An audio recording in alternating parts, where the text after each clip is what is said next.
Hi friends, tips of ലൈഫിൻ്റെ പുതിയൊരു വീഡിയോയിലേക്ക് എല്ലാവർക്കും സ്വാഗതം. അപ്പം ഞാനിന്ന് വന്നേക്കുന്നത് നമുക്ക് വീട്ടിൽ തന്നെ ചെയ്തെടുക്കാൻ പറ്റുന്ന, നമുക്ക് എത്ര പഴകിയ കഫക്കെട്ടായാലും വളരെ എളുപ്പത്തിൽ മാറ്റിയെടുക്കാൻ പറ്റുന്ന ഒരു ഡ്രിങ്കുമായിട്ടാണ്. ഇതിലേക്ക് വേണ്ടി ഞാൻ ഒരു 6 അല്ലി വെളുത്തുള്ളി എടുത്തിട്ടുണ്ട്. അത്യാവശ്യം നല്ല വലിപ്പമുള്ള വെളുത്തുള്ളിയാണ് എടുത്തേക്കുന്നത്. ചെറുതാണെങ്കിൽ നിങ്ങൾക്ക് ഇതിൻ്റെ അളവ് കുറച്ചുകൂടി ഒന്ന് കൂട്ടിയെടുക്കാം. കൃത്യമായൊരളവൊന്നും പറയുന്നില്ല, നമുക്ക് എത്രയാണോ ആവശ്യം അതിനനുസരിച്ച് എടുക്കാം.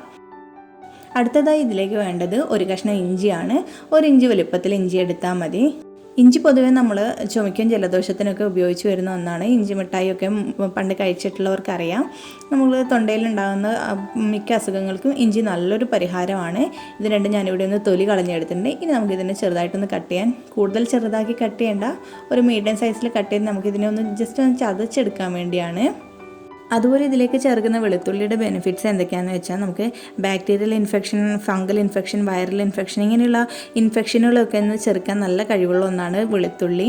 ഇനി നമ്മൾ ഇതിലോട്ടേക്ക് ചേർക്കാൻ വേണ്ടി പോകുന്നത് ചെറുനാരങ്ങയാണ്. ചെറുനാരങ്ങ തൊലിയോടുകൂടി തന്നെ നമുക്ക് പീസുകളാക്കി ഇട്ട് കൊടുക്കാം.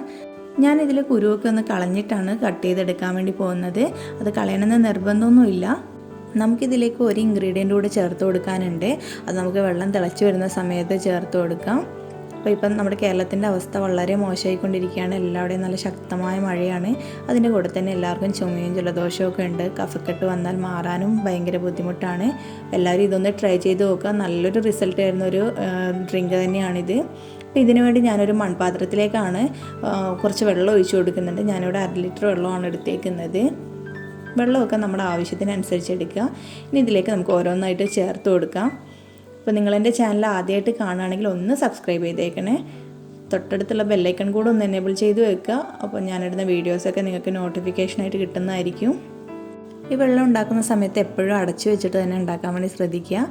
ഇൻഗ്രീഡിയൻസ് ചേർക്കുന്ന സമയത്ത് നമുക്ക് ഹൈ ഫ്ലെയിമിൽ തന്നെ ഫ്ലെയിം വെക്കാം. അതിനുശേഷം നമുക്ക് അതിനൊന്ന് സിമ്മിലോട്ടേക്ക് മാറ്റി കൊടുക്കാം. സിമ്മിൽ കിടന്നിട്ട് ഇത് നന്നായിട്ടൊന്ന് തിളച്ച് വരട്ടെ.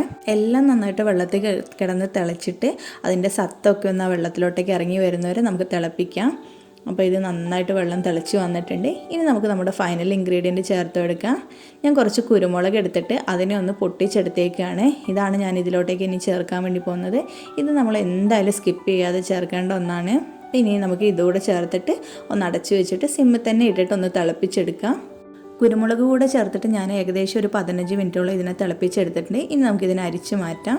ജലദോഷം വന്ന് മാറിയാലും നമുക്ക് കഫക്കെട്ട് മാറാൻ ഒരുപാട് ടൈം എടുക്കണ്ടേ. അപ്പോൾ നിങ്ങൾ ഈ 2 ദിവസം ഓരോ 3 മണിക്കൂർ ഇടവിട്ടിട്ട് ഇതൊന്ന് കുടിച്ച് നോക്കുക. ഇളം ചൂടിൽ വേണം കുടിക്കാൻ. നമ്മൾ എത്ര പ്രാവശ്യം ചൂടാക്കിയാലും കുഴപ്പമൊന്നുമില്ല. നമ്മൾ കുടിക്കുന്ന സമയത്ത് ഒന്ന് ചൂടാക്കി എടുക്കുക. ഇളം ചൂടിൽ കുടിക്കാൻ വേണ്ടി ശ്രദ്ധിക്കുക. കുടിക്കുന്ന സമയത്ത് നമുക്ക് ആവശ്യത്തിനുള്ള ഉപ്പ് കൂടെ ചേർത്ത് കൊടുക്കാവുന്നതാണ്.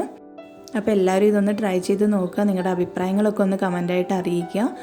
വീഡിയോ ഇഷ്ടപ്പെട്ടാൽ ലൈക്ക് ചെയ്യുക. മറ്റുള്ളവർക്കും കൂടി ഒന്ന് ഷെയർ ചെയ്ത് കൊടുക്കുക. സേഫായി ഹെൽത്തി ആയിരിക്കുക. വീണ്ടും കാണാം. അതുവരേക്കും ബൈ.